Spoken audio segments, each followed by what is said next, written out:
This year's Attitude at Top Producer Seminar, I think, was a little bit different than what I've ever seen before, and it's because, with the Trump administration, and you just keep wondering where the next blow up is going to be out there, and what's the next comment that he's going to make that might impact trade as we go through the next several years. And so there's a higher level of anxiety, I think.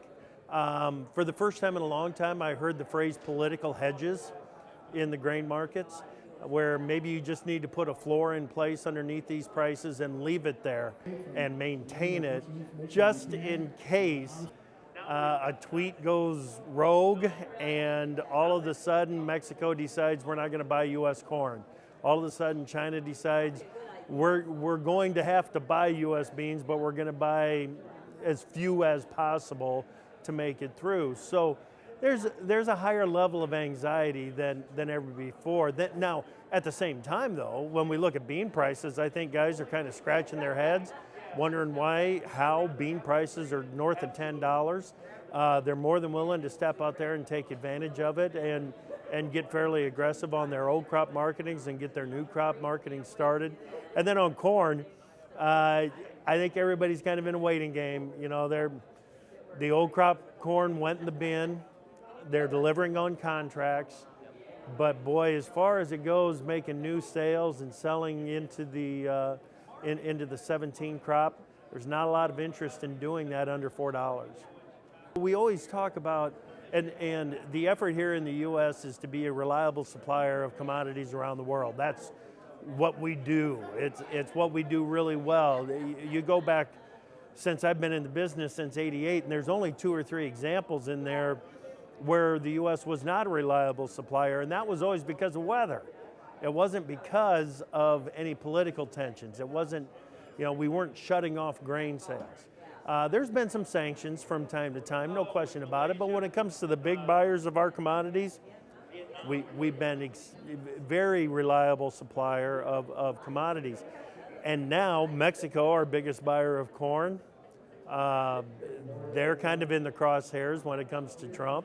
And China, biggest buyer of soybeans by far, obviously in the crosshairs of Trump. So this is a different environment, a different atmosphere. I'm going to start off by talking about the underlying tone, the underlying flow of the markets, and really what that is that we're looking at a growing population around the globe. This population is becoming more, moving into the middle class. They're looking to improve their diets. That means putting more protein on the plate every day. And because of that, we're in a good situation long term, because it's going to be tough for the U.S., for South America, for China, for Australia to produce enough protein to feed everybody that wants it around the world. So we're going to start off looking at that, and then we're going to look at some of the economies around Southeast Asia in particular, and talk about how it's not just China, it's also Bangladesh, it's also Malaysia, it's Vietnam, where we're seeing the economic improvement starting to increase demand for the commodities in those countries. And then, of course, we're going to take a look at the balance sheets. What's the supply for the market for the old crop? What's the supply for the new crop? And of course, we're speculating on the supply of the new crop, because the big unknown right now is just how many acres are soybeans going to gain and how many acres is corn going to lose. And nobody's got a good answer for that, because we don't know what the weather is at the end of March. If everything's good to go, we're not going to lose near as many corn acres as people think.